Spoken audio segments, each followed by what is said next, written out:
Distinguished guests, colleagues, Selden Society members and guests, good afternoon. It's my pleasure to welcome you to the Banco Court for this evening's lecture. And I also want to extend a welcome to those who are tuning in online and listening to the lecture or watching us in that format. We are on the land that by tradition is in the custody of the Turrbal and the Yagara people, and I acknowledge with respect their elders, past and present, and the courts based in this building serve the whole of Queensland, so I want to extend my gesture of respect to all Aboriginal and Torres Strait Islander peoples of the state. I particularly welcome any First Nations people who are attending the lecture, whether in person or online, and those who might be viewing it later on the website.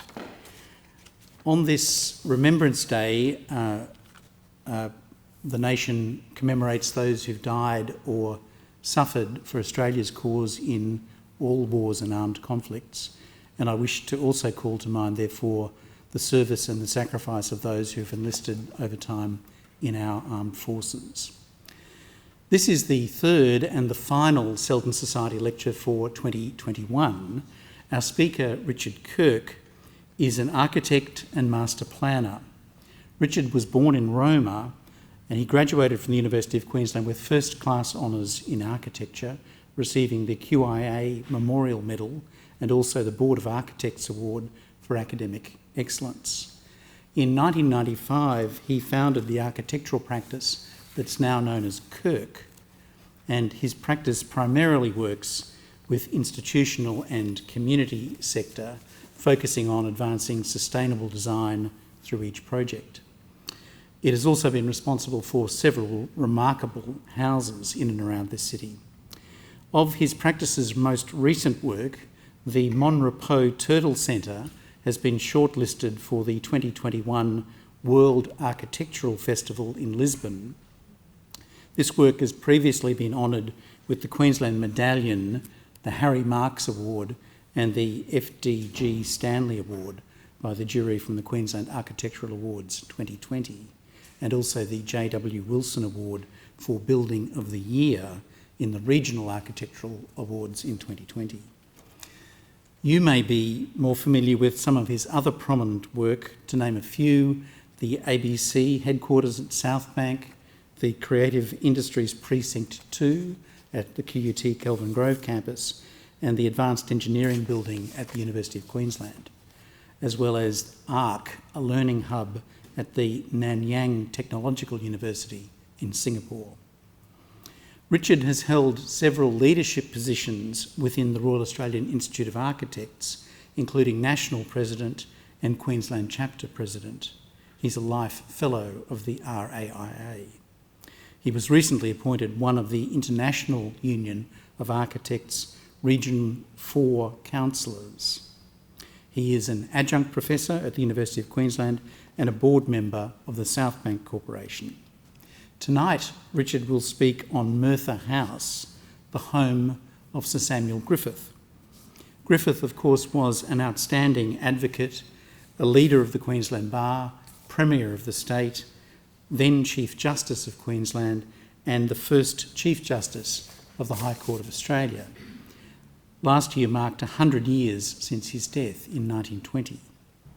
Many learned and interesting papers have been written and presented about Griffith.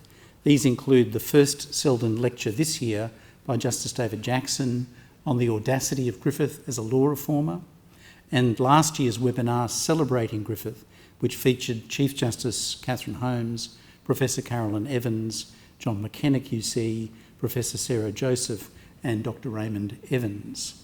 You can watch or listen to those lectures on the Selden Society page of the Supreme Court Library website.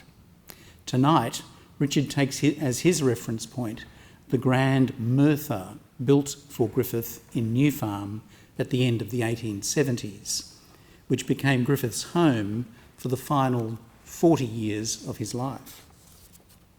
Such buildings helped to define the unique identity of this city and of its people, and in particular of people like Griffith, who had a significant influence on its formation and its fate. Richard places Griffith in his time and in his public and social milieu. Could you please join with me in welcoming Richard Kirk as our lecturer tonight?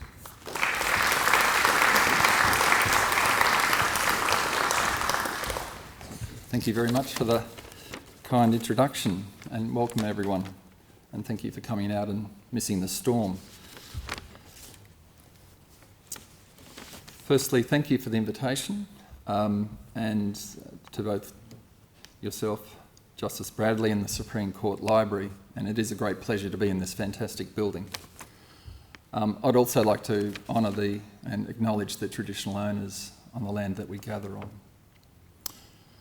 When Justice Bradley asked me to do this talk about someone who is no longer with us, whom I didn't know much about, and a building that had been demolished some 50 years ago, I thought he was setting me a fairly large challenge or setting me up for something.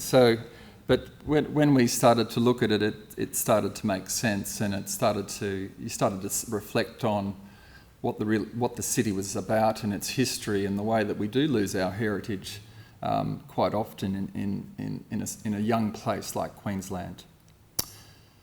The talk tonight was really only possible by obviously having fantastic institutions like the State Library and others, and having their unusually free access to all of their fantastic imagery. And I also want to acknowledge a fantastic colleague of mine and a dear friend, Don Watson, who is also an architect, but also a very famous architect. He's just won the gold medal this year. He's the 7th Queenslander to do that. And he found some spare time to help me put this together. So I'm very privileged to have someone like that to assist me. So tonight the presentation is really based on material that we could find, and then we've sort of made some conjecture about trying to join the dots. We're sort of concerned about accuracy, but not so, but we're mainly interested in trying to tell a bit of a story about the city we all live in, and try and have another way of understanding the city by looking at a private home and what that means to a private place, and what that means to the city as a whole. So in some ways, this talk tonight is a bit like sifting through someone else's old photographs in a box. It's a bit messy, it's sort of linear. I've tried to make it somewhat a chronological story about the house and Griffith and his relationship with the city. But what I'm hoping at the end of it just reminds us the importance of understanding the value of these significant places that notable and important people have occupied, and the importance of actually protecting them. In some ways, Queensland sort of, unlike many other areas, has lagged the other states in the way we protect our heritage. The Heritage Act has only been around since '92, and we only have less than 2,000 places that are protected by that Act. So, I mean, that's another lecture really to give, but it shows that there's a long way to go, and it's a very important task for the city as we get older. The building we're in, which is, as you know, a Supreme Court, sits on George Street, and George Street for Brisbane's a very, very important spine that runs through. It notably was the only street that wasn't flooded in 1893. It has our oldest extant building, but it also houses all of our public institutions that were all largely built around a very brief period of time of 10 or 20 years, often designed by very young architects that were largely itinerant. And you can imagine, and I try to paint this a bit later, the world they lived in, which was the colonial empire, with all of these cities all being built around the same time, from Singapore to Kuala Lumpur and places in Borneo, etc. So, and then you had Australia, of course, this vast landmass, and they were all trained in kind in mostly a European style, but they were here trying to understand how to build for this climate and this place using all these materials that they could find. So you have this amazing condition which other cities actually don't in Australia. So Brisbane had this, you had Parliament at one end, and they obviously wanted to keep the lawyers as far away as possible at the other end, sort of get some sort of balance or separation of powers, literally. But in between, you had all the other institutions that actually made the city work. And I think what's often forgotten is Queensland was the first parliament in Australia, the state parliament. It was also the first state that had financial independence ahead of the other states. So that's what sort of drove this ambition. Griffith was a big part of that. He was the Minister of Works for, I think, about 10 years before Premier. And so we've got this incredible legacy on George Street of these sandstone buildings, which are filled with very precious cedar, and so much so that we ran out of cedar very quickly. But I also heard that most of the really good cedar was actually sent back in the empty ships. So they'd bring out the convicts and fill it up with cedar and exchange it back to the mother country. I'm not sure who got the better deal out of that, the convicts or the cedar. So, understandably, I suppose there's been presentations before about the impact of Griffith's legacy on the country and on the body of knowledge around the law. But what tonight is really about is like taking you through the story of the city through the lens of a house of a particular person. So I hope you enjoy what we're about to go through and present, and just the way we unpack a part of the history of the city.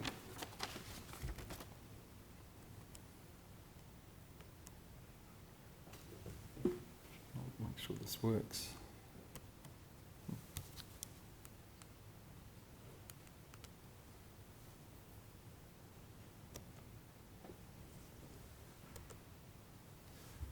So I wanted to start with this fantastic image, which is a watercolour. It was taken about 1890 by John Campbell.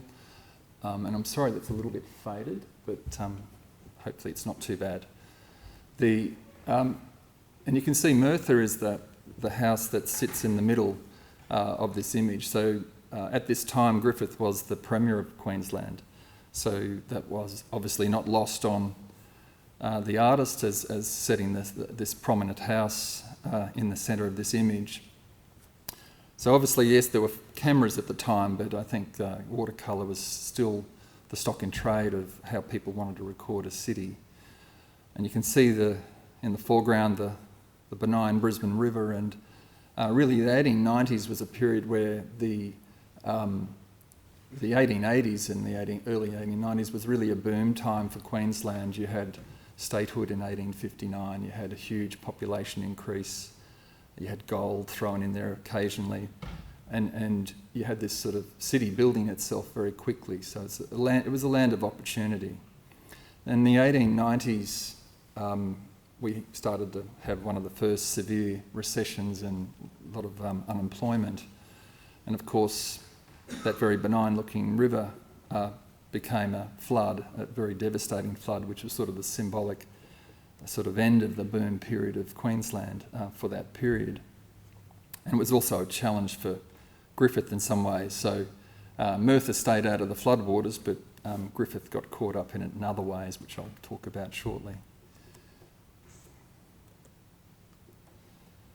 So the stories of the house and the man, or the person, and as I said, it's really a story of the city as well, and I'm hoping by the end of the presentation tonight you've got that great sense of a little bit more information about Queensland and why it's distinctive in some ways. Murtha was like a garden estate. It was a significant parcel of land, so it would run from what is today's Moray Street right through to the river. And it was like that largely until the turn of the century. And although a large holding, it was not the largest. So you can imagine this incredible city at the time with these wonderful garden estates, all connected to the city centre by trams, so incredibly modern city in many respects in terms of public transport and that sort of landscape or that sort of Arcadian sort of idea of a city. And Griffith lived in this house from the time it was completed. In fact, he lived on the site before this was built, so this is technically Merthyr number 2. But this Murtha was constructed in the 1880, and Griffith lived in there until he died, so a 40-year period. And as you would know, Griffith came back to work very late in life as an unwell man with the preoccupation to still pay off his loan for the house. We're not quite sure whether it was all due to the house or whether it was due to some other investments or not during the 1890s. But when we looked at the house, it's sort of likely that it would have cost something in the order of the day about £5,000, whereas at the same time, you know, someone building a very grand timber home might have spent £1,000. So it was a very, very ambitious project, and I'll talk about why soon. But it wasn't about, I don't think it was about anything to do with a personal sense of themselves, but really a sense of the place, being ambitious for the place and wanting to put something of greatness into this city of Brisbane. So this fantastic aerial drawing, so this sort of captures the city at the end of this boom time, and what we'll talk about tonight are the 4 homes of Griffith from a childhood of in Weymouth Cottage, which his father constructed as the local pastor, and then Kahunga, which was occupied much later by Otto Hirschfeld. Now it's the Tower Mill Hotel. He rented that when he was married, and then they rented and then eventually bought the New Farm Cottage, which was sat on the grounds of Murtha, which became the billiard room to Murtha itself. So I didn't travel very far, but in Brisbane, but it tells the story of where he was. So, as I said, and the other thing you see here is really this what we call the sort of spine of George Street from probably not so accurate description of Parliament House, but there it is completed by Charles Tiffin was the architect. And you can see the Treasury building. And I think he missed a few in here, but this is at that late 1880s period. And you can imagine this city was only, since statehood, it's a 20, 30-year-old city. And in a very short period of time, they built some very significant buildings with just the materials that were here and the technology that they brought with them in their minds. So it's an incredible achievement in a very short period of time. And in some ways, which is why when some successive governments have sold these critical pieces of land on George Street and that sort of clarity of what is the symbolic governance structure of your state starts to get diminished and lost, unfortunately. This is a fantastic image of the city I'm trying to talk about and trying to take you back to. So, in the foreground you see we have this fantastic tram network. You've got these very grand, ambitious buildings.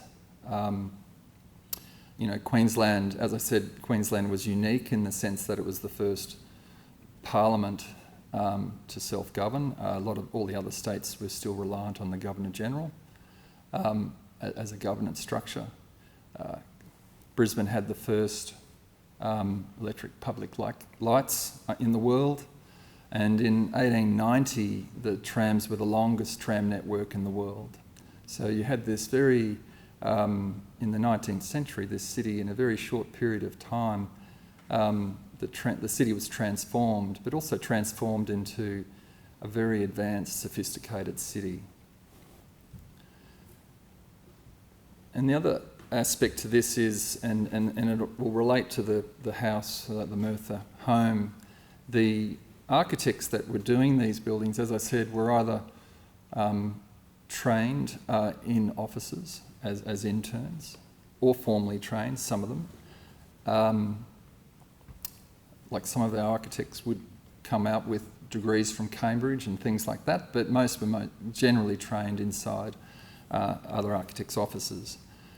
But as they came out, they also, there's an amazing discourse around what it meant to build in the tropics. So most architects were trained in temperate climates in Europe and obviously England. But they were very conscious all through this Southeast Asian part of the empire at the time about how to design for the climate and design in a culturally responsive way. And this is not so well understood or appreciated. But when you start to look at the buildings that are left and you see how they deal with the sunlight and the way they deal with ventilation and landscape, you start to understand that they are quite sophisticated and advanced. And as we learn that buildings that are passively designed have a sophistication over buildings that are hermetically sealed and air-conditioned, we start to see that this body of knowledge that they shared was actually quite well developed and quite advanced. So in some sense, you want to think of Brisbane not so much as a part of the collection of cities in Australia, but really also it's part of a broader family of cities through Asia. Could be because we share the same sort of origin and purpose and history in many ways.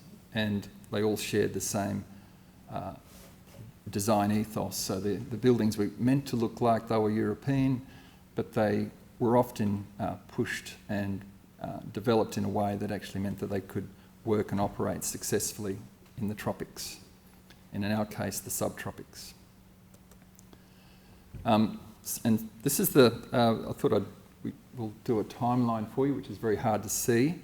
But basically the time that it's critical is we've got Murtha, which is in 1880. It was demolished in 1963.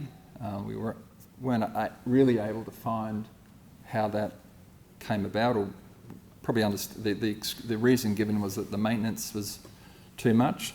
But ultimately there was no real sort of information around how that actually occurred. And then down the bottom is really his professional career from Queensland Premier twice and the Attorney General, but basically from the New Farm Cottage on Murtha all the way through. He lived and died on this one amazing estate, and it was a beautiful property and an amazing property, and when you see the images you'll see why he was quite content to live there his entire life.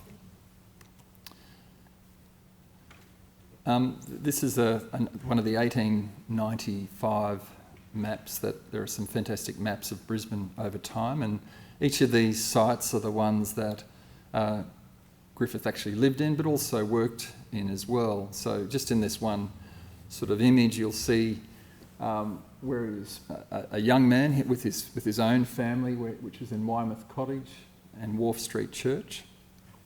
From Kahunga, which is where Griffith and his wife rented initially. And then you can see these are this is where his chambers were, and obviously he would have been here in Parliament as well, and the courts. So he had a fairly compact existence for a long time. And the Supreme Court, with Griffith, he was the Minister for Works when that was commissioned, and that was designed by FDG Stanley. So, and he was a great advocate for investment in public architecture while he was the Minister for Works. This is the Reverend Griffith. This is his father, and he also had one of his first primary tasks as a Reverend was to actually build the churches and build the assets of the church in this new burgeoning state. I don't have the figures for Queensland, but for example, in a very short period of time, Victoria went from 100,000 to 500,000 people. So the pressure on all of these public institutions to just be there overnight was enormous. And Griffith, growing up, would have seen his father tender and procure a substantial number of churches and houses. So that sort of idea of building for the future and preparing a community through buildings would have not been lost on a very bright Samuel Griffith.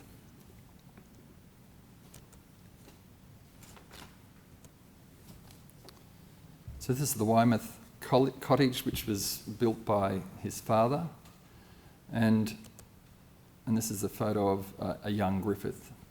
So I know that his sort of history has been well presented here before, but he was a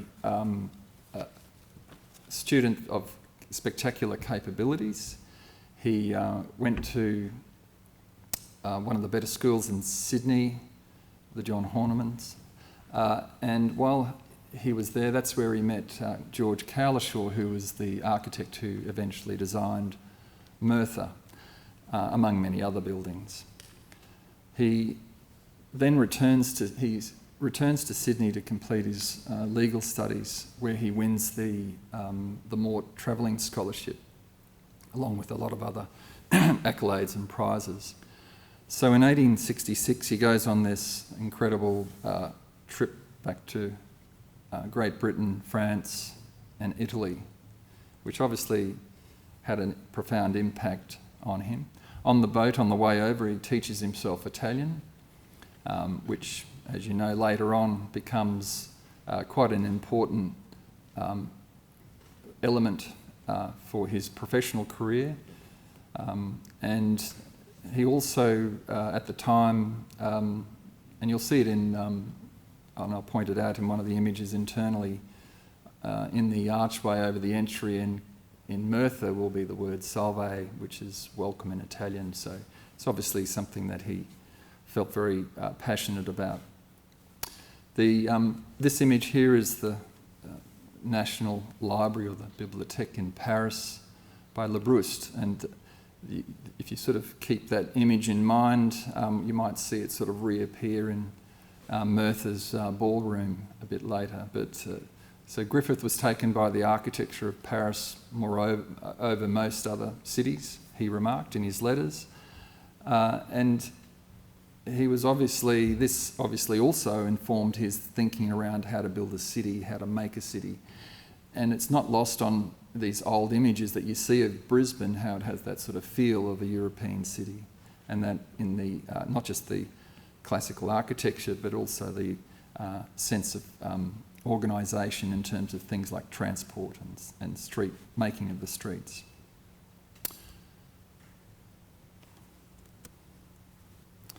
So in his early career, this is the Supreme Court in the background, sorry. This is the Town Hall and the Supreme Court. This is where Parliament met until Parliament House, which is built in George Street, is completed. And this is where his chambers were, and this is where the courts were. So again, this is a sort of an early view of where he would have sort of existed in the city as a young barrister at the bar and also a young politician. We don't have a contemporary or a younger photo of his wife, but this is, they were married in 1870 and obviously through a connection through when their family were based in Maitland, and because Julia actually was from Maitland herself. This is the Supreme Court, which unfortunately was burnt down. It's one of the few significant buildings that I'll present tonight that appears to have been disappeared by natural causes rather than demolition.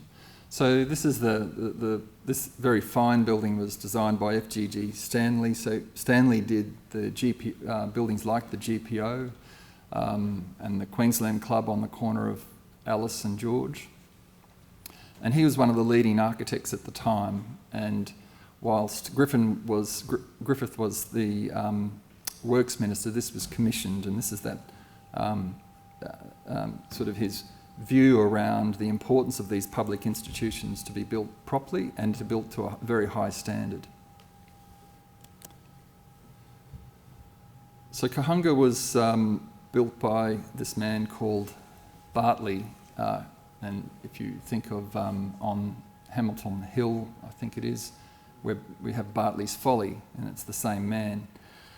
This is an unusual house for Brisbane in the sense that it's, in stylistic terms, it's somewhat a Gothic style, whereas Brisbane mostly was sort of classical, very restrained sort of classical style all through our public architecture and the homes. But this is the home that they, when they were first married, they actually first moved into and rented for a few years. And as I mentioned, it was later occupied, much later, by Otto Hirschfeld. And so I'll just take you through some images of what the city was like, and you can see Kahunga's up on the terrace up here. I think that's the... And then this is the Tower Mill, and most of these images are from the Tower Mill once we sort of move around. And you can see at this stage it's the sort of intensity of the city is quite sparse. It's still getting developed, it's still getting filled up, and a lot of the land holdings are still quite large. And it was when you start to see the way the maps of the city change and the subdivisions and the filling up, it's remarkable. I think every second person must have been a land speculator in Brisbane, because it was obviously a very lucrative thing to do, just to buy as much land as you could afford and wait for more people to arrive and sell it. So, and there's some fantastic maps later on which show you how that all looks, and some things still occur today. But it was, again, that's this idea that the city was a place of great opportunity.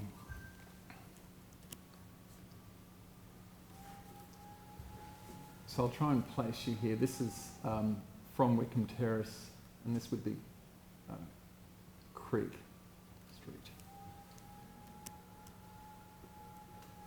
So, and this is a great image.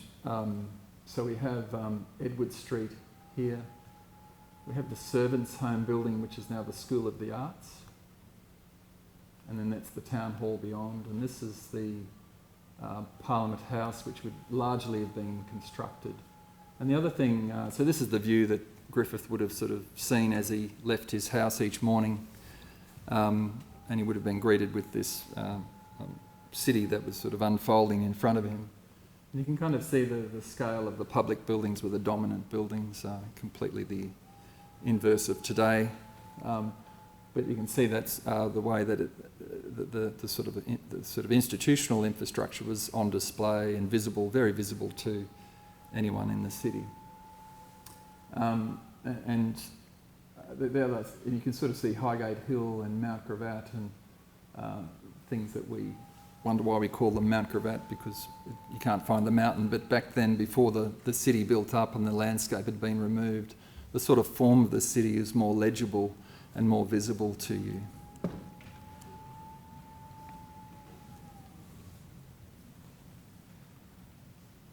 So All Saints is still in existence on Ann Street, and the one in front is being demolished, but that's Creek Street in front of it.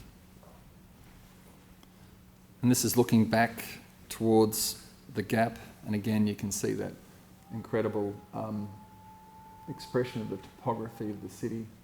And again, these are the buildings that remain. Petrie and the Victoria Barracks are still they're still here today. And that you can see the rail lines under construction. So all of this was happening in all of this sort of infrastructure was all happening in an incredibly short period of time. So a lot of interesting networks and relationships. So the man in the middle, the architect, George Cowlishaw, he went into business with his brother, James Cowlishaw, and then they were sons of an architect as well.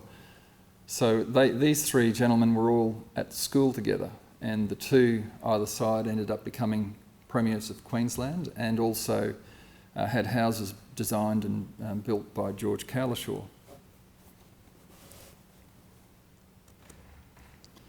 So George and his brother James, I'll talk about them briefly now. As I talked about, architects would have been quite itinerant in these days, moving around what was a very large colonial empire and choosing where to work and live. And they worked all through the state. And I mentioned Don Watson before.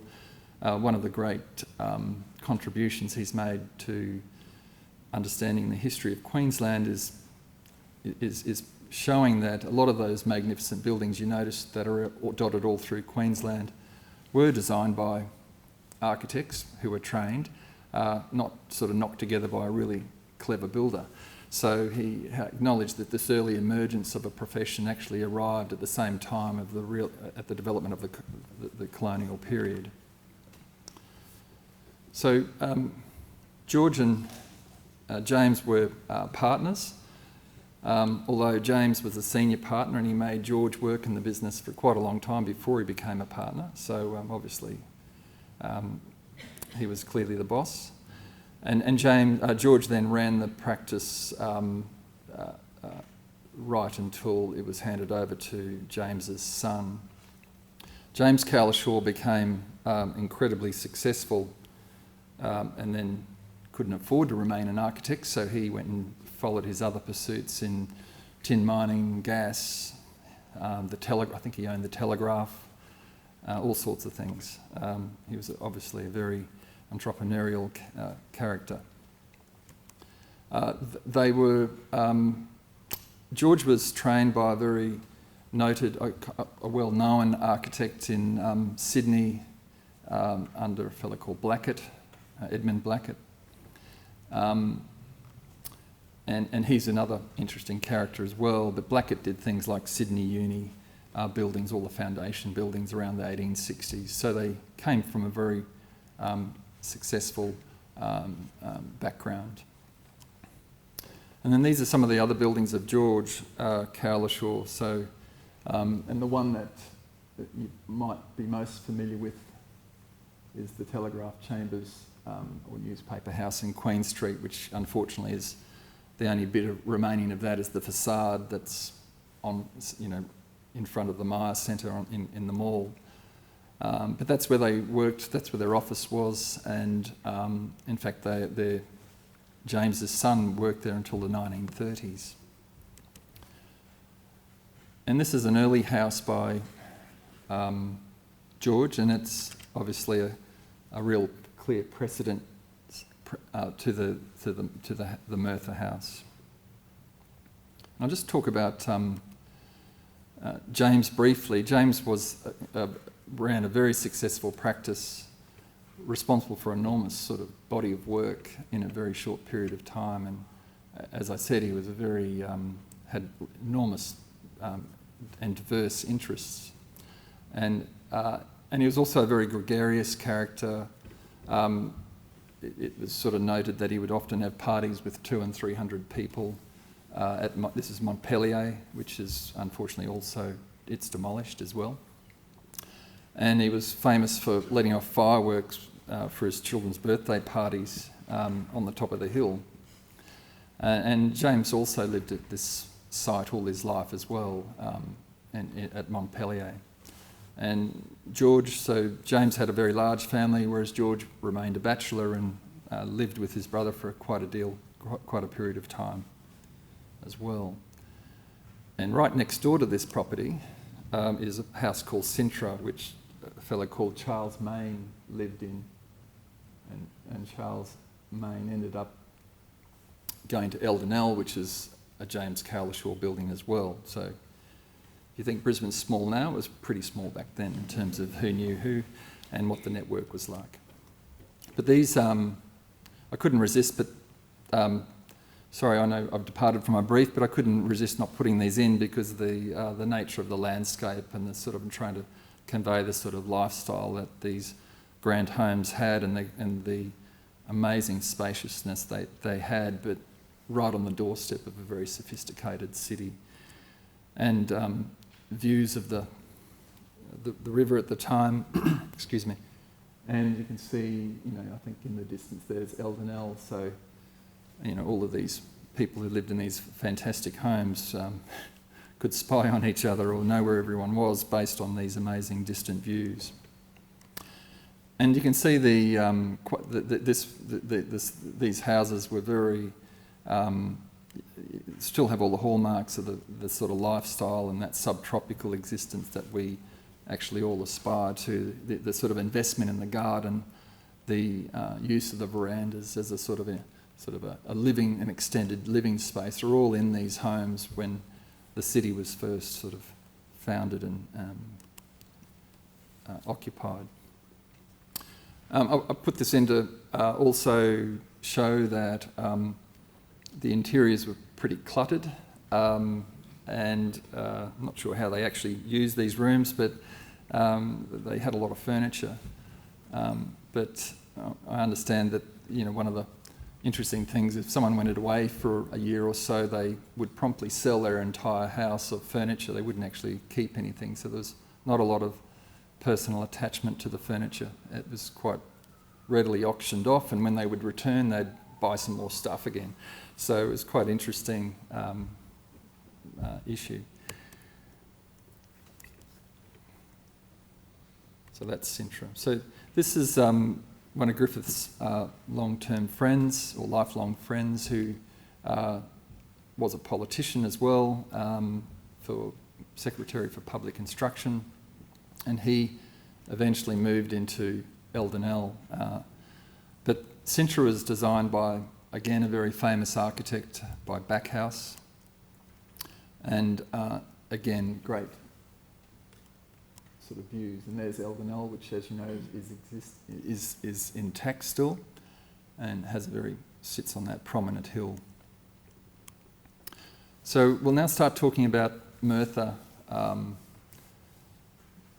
in a bit more detail, and this is where it starts. So the man on the left would have been there from the colonial times, and he was a pastoralist. He owned a lot of land in New Farm, and he's the man that actually built what we call the New Farm Cottage. So when it was actually there for, I think the purpose was for a human scarecrow to keep the crops from being eaten.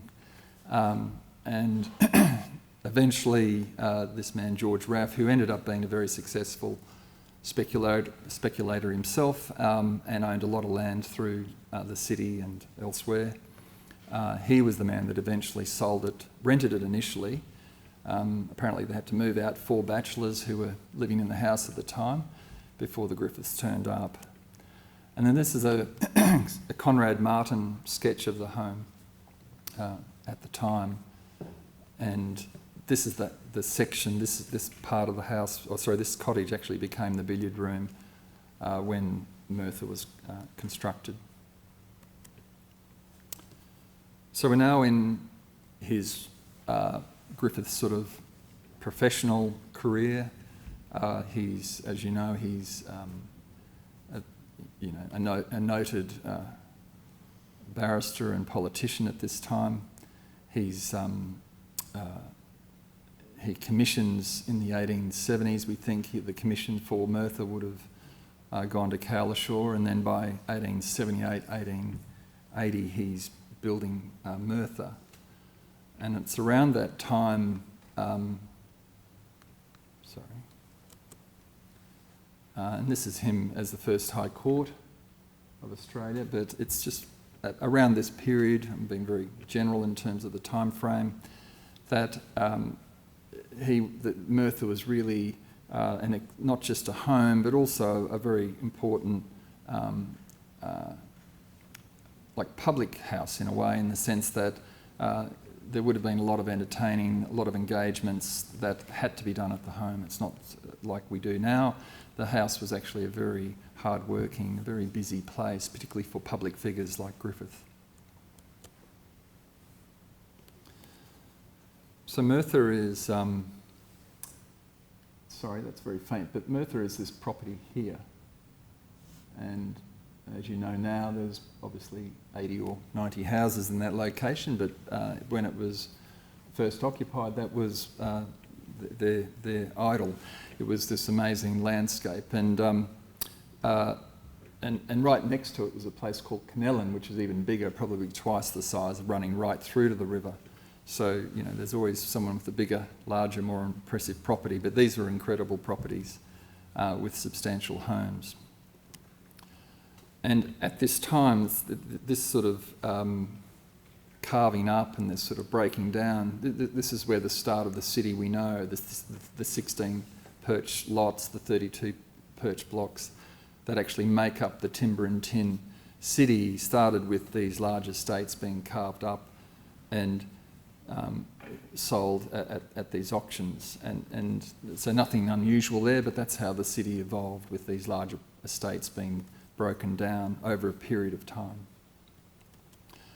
And you can see up through the 1920s, this continued, and these are the properties that were sold on the edge of the Murtha property. So how the grounds slowly started to reduce in size.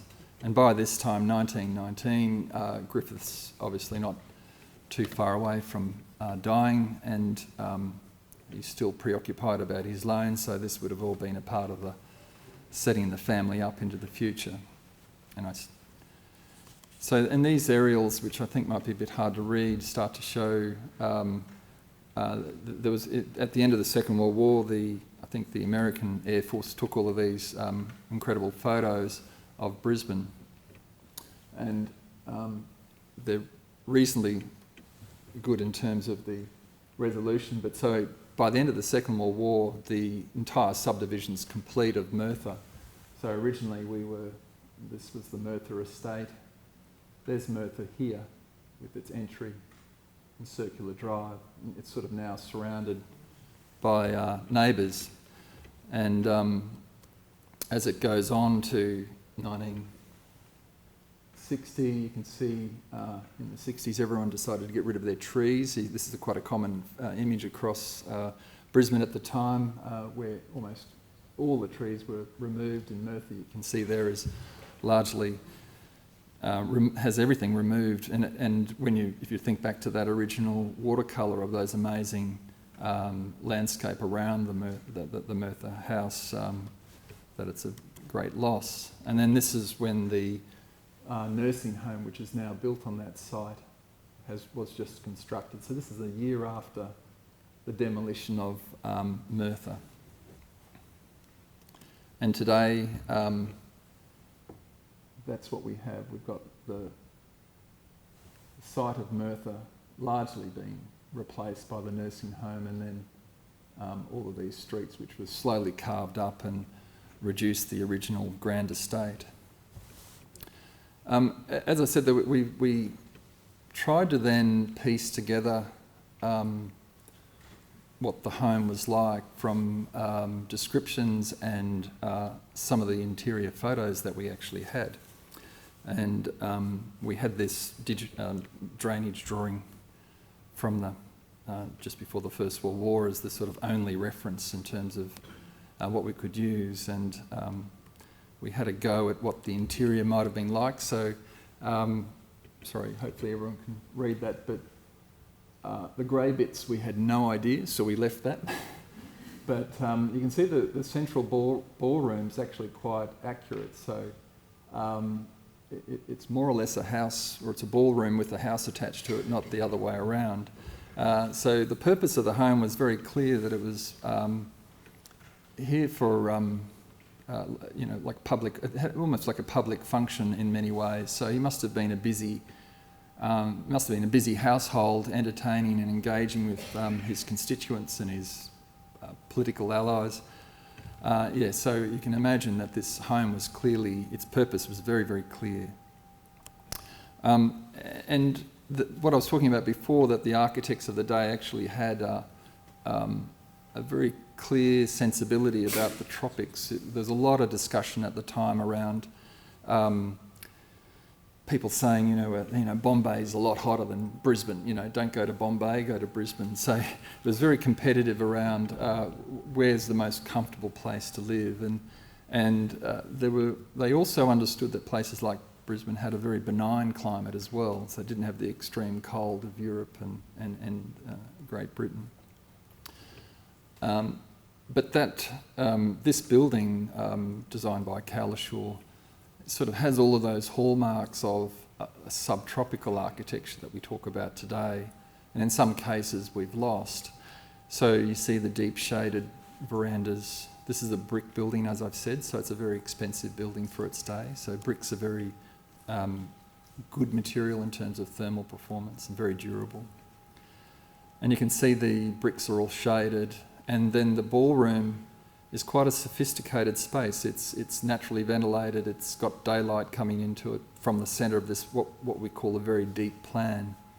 So there's all this great interest around how comfortable these buildings were, and you can imagine in this incredibly lush setting how cool this would have been and how fantastic this house would have been through most parts of the year.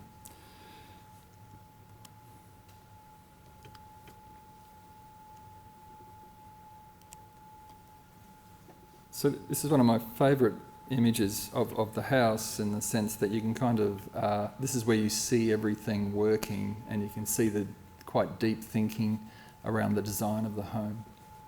So this veranda becomes more protected, it's more of a loggia, again sort of an Italian idea of the protected outdoor room, and with the containment of the screen on the right hand side.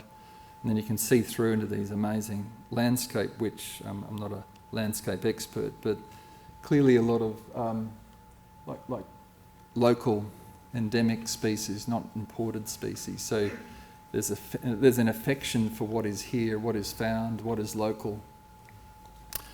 And you can just see with the quality of the screening and the shutters, the idea of controlling glare and rain from the main body of the building is very, very clever.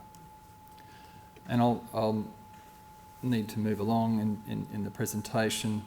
By this time you can see the tennis courts now pushed up against the house. So this is after they've started to probably sell the estate, and that's starting to reduce its footprint.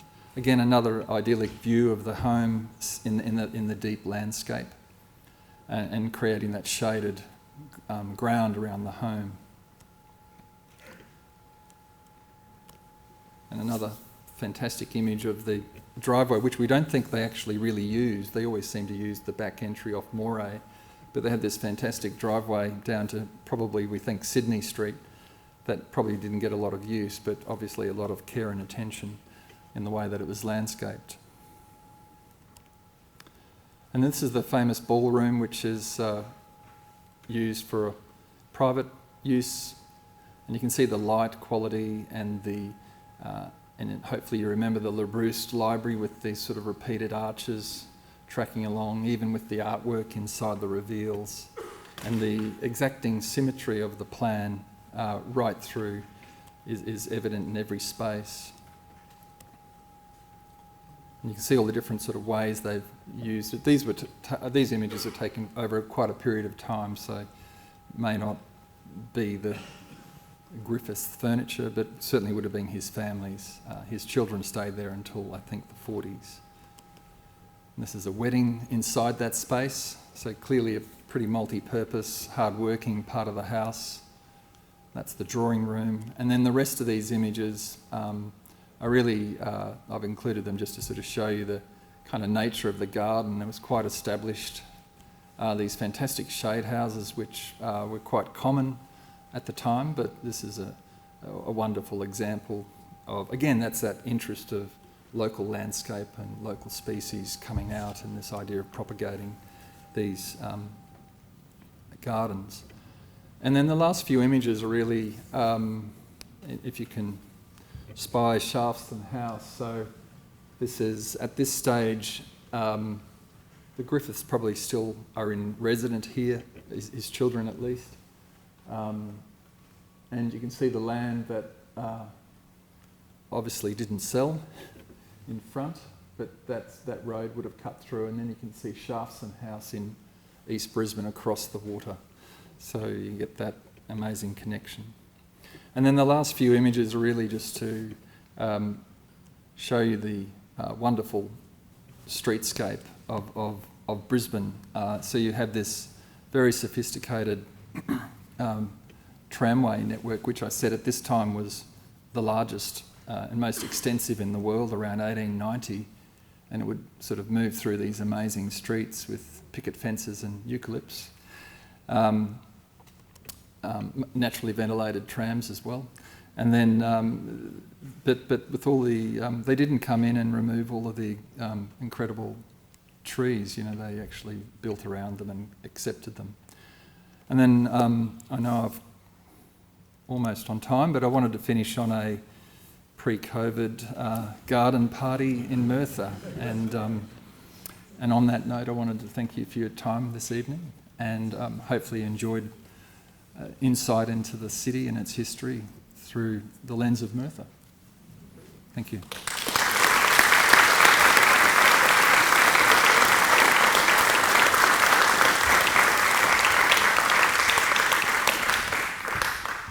Richard, thank you for sharing your scholarship and your knowledge about Murtha and other buildings in the life and the development of this city. I think your deep understanding of architecture and its social context and the terrific images brought the whole story to life. Could you please accept this small gift as a token of our appreciation of your efforts?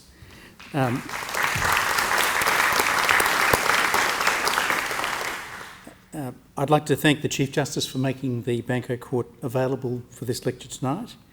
I'd also like to thank the Supreme Court Library staff who have really brought the whole event together. And I'd like to thank all of you for your interest in the subject, and to invite you to join us outside in the Portrait Gallery for some refreshments afterwards. We might just thank Richard once again.